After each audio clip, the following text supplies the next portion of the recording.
चंद्रपूरमध्ये कोरपणामध्ये एक दुर्दैवी घटना घडली होती। काँग्रेसचा पदाधिकारी त्याच्यामध्ये आरोपी निघाला, त्याला अटक झाली।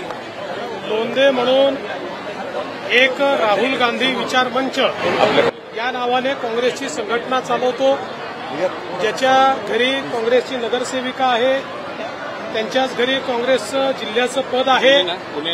त्यांनी त्या ठिकाणी शाळेमध्ये मुलींचं लैंगिक शोषण केलं आणि म्हणून त्याला आता फरार होता पण अरेस्ट करून आणलेला आहे आणि त्याच्यावर कारवाई करण्यात येत आहे। अतिशय वाईट पद्धतीनं हे शोषण त्या ठिकाणी त्यांनी केलेलं आहे। त्याच्यावर कडक कारवाई ही पोलिसांच्या वतीनं निश्चितपणे केली जाईल आणि जे काही कठीणात कठीण शिक्षा आहे ती शिक्षा ही त्याला देण्यात येईल।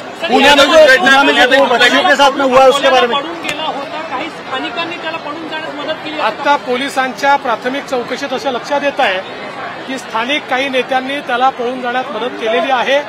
तथापि अशा प्रकारच्या घटनांमध्ये काही पक्ष वगैरे मी बघत नाही, त्याच्यामध्ये आरोपी आरोपी असतो, त्यामुळे अशा आरोपीवर कट्टर कारवाई कडक कारवाई केली जाईल आणि त्याला मदत करणाऱ्यांवरही कारवाई केली जाईल। मुलींवर अत्याचार झाला, पुण्यात 2 शाळकरी, आणखी काही विक्टीम होऊ शकतात, एकच विक्टीम आहे की आणखी काही विक्टीम? याची तपासणी चाललेली आहे, याच्यामध्ये अधिकचे विक्टीम आहेत का हे बघितलं जात आहे आणि त्या संदर्भात सगळी माहिती ही आपल्याला लवकरच देण्यात येईल।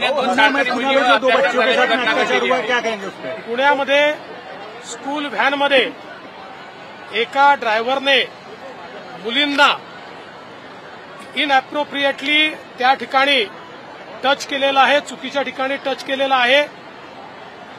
एका मुलीच्या पालकांनी ज्यावेळेस अशा प्रकारचा FIR दिला त्यानंतर लगेच इतर मुलींची चौकशी झाल्यावर अजून एक मुलीला त्यांनी अशाच प्रकारे टच केला आहे इनअप्रोप्रिएट ठिकाणी आणि इनअप्रोप्रिएट पद्धतीनं हे लक्षात आलं आणि म्हणून त्याच्यावर पॉस्को अंतर्गत गुन्हा दाखल केलेला आहे। आणि आपल्याला माहिती आहे पॉस्को अंतर्गत अशा प्रकारचा जो ऑफेन्स असतो त्याला रेपच्या संज्ञेमध्ये त्या ठिकाणी पकडलं जातं आणि म्हणून तशा प्रकारचे ऑफेन्सेस हे त्याच्यावर लावलेले आहेत। कडक कारवाई करण्यात येते आहे। संस्था चालकांना देखील बोलवलेलं आहे, त्यांचं काही त्याच्यामध्ये दोष आहे का हे देखील तपासण्यात येईल आणि सगळ्या संस्थांना देखील हे सांगण्यात येत आहे की तुमच्या संस्थांचे जे काही त्या ठिकाणी ट्रान्सपोर्टेशनचे वेगवेगळे मोड्स आहेत त्याच्यामध्ये सेन्सिटायझेशन करणं आणि त्याचे ड्रायव्हर्स किंवा इतर कोणी त्याच्यामध्ये जो स्टाफ असेल तो योग्य आहे की नाही हा बघितला गेला पाहिजे, अशा प्रकारे सांगण्यात आलं।